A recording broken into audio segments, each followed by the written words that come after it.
Assalamualaikum warahmatullahi wabarakatuh. Halo, apa kabar? Bertemu lagi dengan saya, guru yang masih paling tampan dan semakin tampan saja meski usianya mulai bertambah. Enggak usah protes, memang kenyataan seperti itu. Enggak usah penolong-penolong, apalagi peringas-peringis, enggak usah. Kita langsung lanjut saja. Pertemuan yang kelima, pidato persuasif. Bab yang kedua. Kompetensi dasarnya menuangkan gagasan, pikiran, arahan, atau pesan dalam pidato. Pidatonya lingkungan hidup, kondisi alam sosial, kondisi sosial dan atau keragaman budaya, baik secara lisan dan atau tulis dengan memerhatikan struktur dan kebahasaan. Indikatornya nanti kalian diharap mampu menyajikan pidato persuasif secara menarik. Langsung saja, sebelum kita ke langkah-langkah menyusun teks pidato, kita ada tambahan sedikit ini. Bagian ciri kebahasaan kemarin ada yang tertinggal.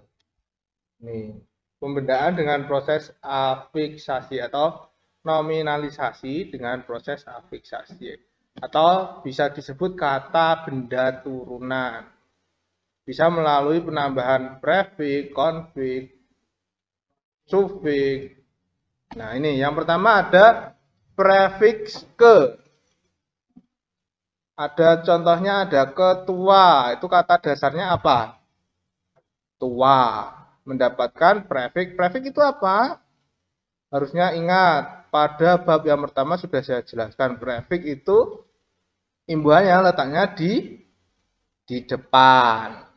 Nah, kata dasar dari ketua apa? Tua. Ada kehendak, kata dasarnya hendak, mendapatkan prefiks ke.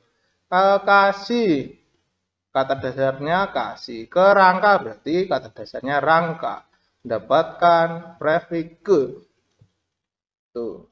Lalu jika pembendaan dengan proses afiksasi mendapatkan konflik. Konflik itu awal, imbuhan yang terletak di awal dan di akhir.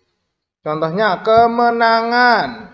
Kata dasarnya apa? Menang, mendapatkan imbuhan ke an yang ada di depan dan di belakang. Kepergian, kata dasarnya apa? Pergi. Udah ya ini ya.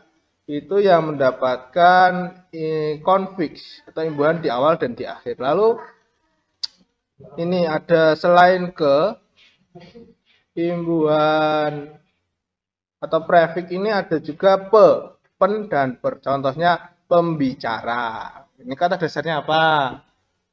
Bicara. Itu mendapatkan imbuhan pe. Kata dasarnya bicara. Lalu ada pelamar. Kata dasarnya lamar, pinter. Mendapatkan imbuhan pe. Lalu penyanyi. Kata dasarnya nyanyi. Mendapatkan imbuhan pe. Dan selanjutnya ini ada pelatih, pelaut, petani. Petani apa berarti? Kata dasarnya tani. Pinter semuanya. Oke, kita lanjutkan. Ada juga konfiks. Konfiks tadi imbuhan yang letaknya di awal dan di akhir. Ini konfiks penan. Contohnya pemberontakan. Berontak ini sebenarnya kata kerja. Nah, karena mendapatkan imbuhan penan, maka berubah menjadi kata benda, pinter. Sama seperti ke tadi, ketua, dia jadi kata benda. Kemenangan jadi kata benda. Pembicara itu berarti kata benda. Kata benda turunan. Lalu ada juga sufiks an. Sufiks itu akhiran. Imbuhan yang letaknya ada di belakang. Contohnya anjuran, kata dasarnya anjur. Mendapatkan imbuhan di belakang an, jadinya anjuran. Kiriman itu juga kata dasarnya kirim, mendapatkan imbuhan an, dan seterusnya ini. dia juga menjadi sebuah kata benda. Kalau kirim kan sebenarnya kata kerja ya, kirim. Nah, kalau mendapatkan akhiran an atau sufiks an, dia akan berubah menjadi kata benda. Pinter. Oke, kita lanjutkan lagi. Ini prefix. Nah, letaknya yang di depan ada per. Per bertemu dengan tapa. Jadi pertapa. Tapa itu sebuah tindakan atau pekerjaan. Kalau pertapa berubah menjadi kata benda. Dia adalah orangnya. Orang yang bertapa. Itu. Contoh lainnya ada pelajar. Kata dasarnya ajar. Mendapatkan imbuhan per ini tapi berubah menjadi pel. Nah, itu dan seterusnya sampai penyapa pesapa.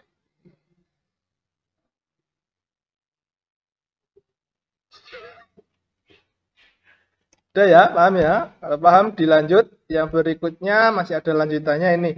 Ada konfiks peran, perjanjian, pergerakan, gerak juga kata kerja, berubah menjadi benda apabila mendapatkan imbuhan per atau konflik peran. Jadi pergerakan itu menjadi kata benda. Kalau gerak saja itu kata kerja. Pertemuan juga dari kata kerja berubah menjadi kata benda. Lalu ada yang terakhir ini polimorfemis. Polimorfemis itu adalah kata yang merupakan bentuk kompleks atau terdiri dari satu satuan yang lebih kecil. Sederhananya begini, polimorfemis adalah kata yang terdiri dari satu morfem lebih, bisa 2 atau 3. Morfem itu apa? Pasti kalian juga nggak tahu morfem. Kamu tahu nggak morfem? Lupa ya. Kamu padahal dulu diajar Pak Siswanto, tapi sekarang kamu lupa. Nah, ini bercanda. Morfem itu bisa diartikan sebagai unit atau bagian terkecil yang memiliki arti dan tidak bisa bagian terkecil dalam sistem tata bahasa yang memiliki arti dan tidak bisa diotak-atik lagi, dibagi lagi. Contohnya pulang. Ini satu morfem. Dia nggak mungkin bisa memiliki arti kalau tidak lengkap. Misalkan berubah jadi pul saja. Pul nggak tahu apa artinya. Maknanya nggak ada. Atau merah. Berubah jadi me saja nggak mungkin. Nggak mungkin.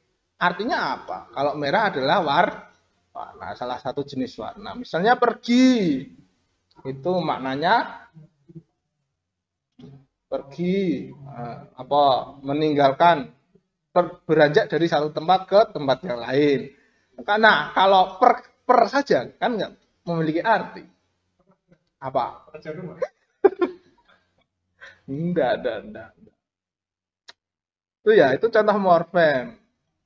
Ini kalau pulang, merah, pergi, ini namanya morfem bebas. Sedangkan henti, ini kan harus ada pasangannya. Biasanya katanya bagaimana?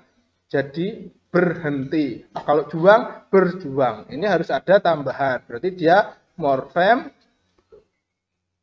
bebas berarti dan yang satunya morfem terikat. Ini polimorfemi. Contohnya berangkat keberangkatan pemberangkatan. Ini sudah. Ini tambahan saja. Jadi ada kata-kata yang bisa berubah menjadi kata benda ini. Apa tadi namanya kata benda tuh. Prosesnya bagaimana apabila kata dasar mendapatkan imbuhan ke. Nah, ini misalnya tadi tua. Tua itu atau hendak. Hendak itu kata apa? Kata hendak itu kata apa? Coba nanti dicari tahu hendak. Atau kasih itu kata sifat mendapatkan imbuhan ke. Jadi kekasih dia berubah menjadi dari kata sifat berubah menjadi kata benda. Atau mendapatkan konflik ke an, penan, ini semuanya ini. Jadi kata dasar yang mendapatkan imbuhan-imbuhan tersebut atau mengalami proses afiksasi, dia bisa berubah menjadi kata benda turunan. Selanjutnya adalah langkah-langkah menyusun pidato persuasif. Langkah-langkah menyusun pidato persuasif yang pertama apa? Yang pertama adalah menentukan tema atau pokok pembicaraan. Jadi setiap mau berpidato ya harus tahu temanya apa. Masa mau pidato nggak tahu, waduh aku mau ngomong apa ini, nggak mungkin. Nanti malah terus nangis. Biasanya kan seperti itu ya. Jangan sampai nanti ada murid saya yang disuruh pidato malah nangis.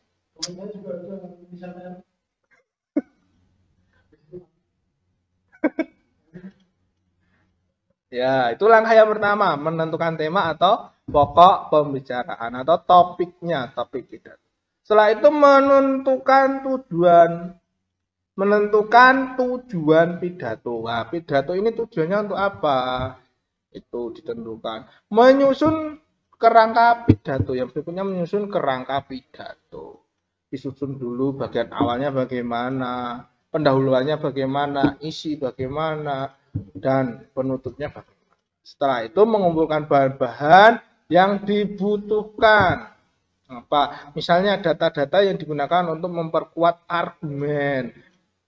Ini sudah dibahas sebelumnya juga, data-data atau fakta, bisa hal-hal yang berupa fakta itu dikumpulkan, mengumpulkan bahan-bahan yang dibutuhkan. Lalu di bagian yang terakhir kelima adalah mengembangkan kerangka pidato menjadi naskah atau teks pidato dengan menggunakan kalimat yang menarik, mengajak, dan mudah dipahami.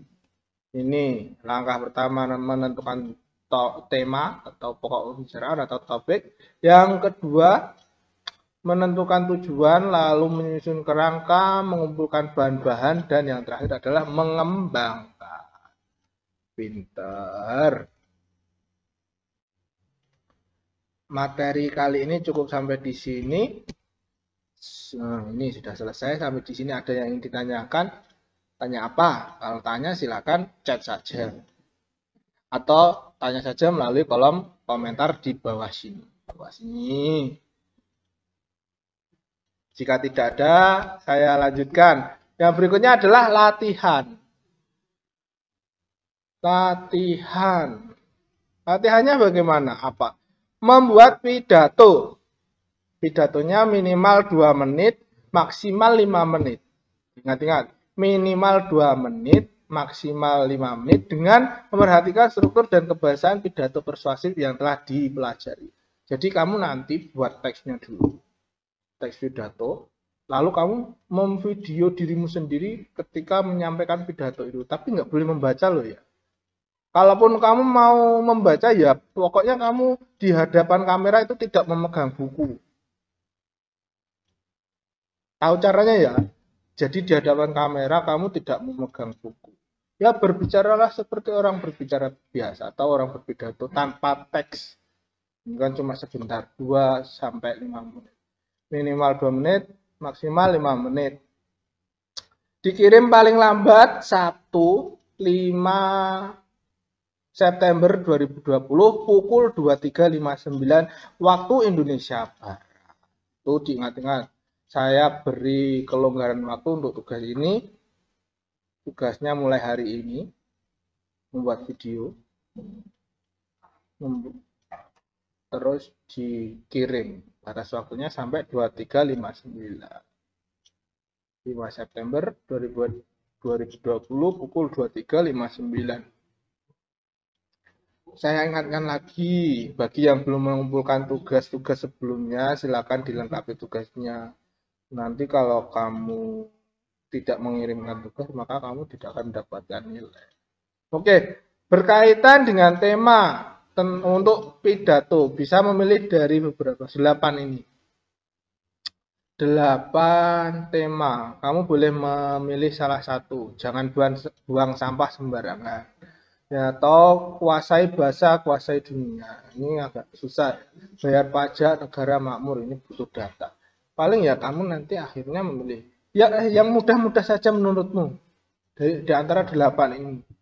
Jadi 1, 2, 3, 4, 5, 6, 7, 8. Itu. Saya ulangi sekali lagi. Video pidato tanpa tidak terlihat membaca. Di berpidato saja di depan kamera. Minimal 2 menit, maksimal 5 menit. Dikirim paling lambat tanggal 5 September 2020 pukul 23.59. Oke, sampai di sini itu latihannya. Saya kira cukup. Sebelum kita akhiri, mari kita bersama-sama ucapkan alhamdulillahirobbilalamin. Kita telah melaksanakan kegiatan belajar di masa pandemi dan kita tidak bisa bertatap muka secara langsung. Ya, berdoa saja semoga kita segera ketemu agar kalian bisa menyaksikan bagaimana ketampanan saya yang sesungguhnya. Sip. Gitu ya. Nggak usah protes. Anda ini nggak usah protes, masih protes. Akui saja.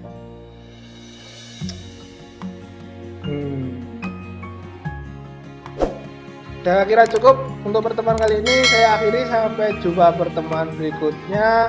Billahi taufiq wal hidayah. Wassalamualaikum warahmatullahi wabarakatuh. Dadah.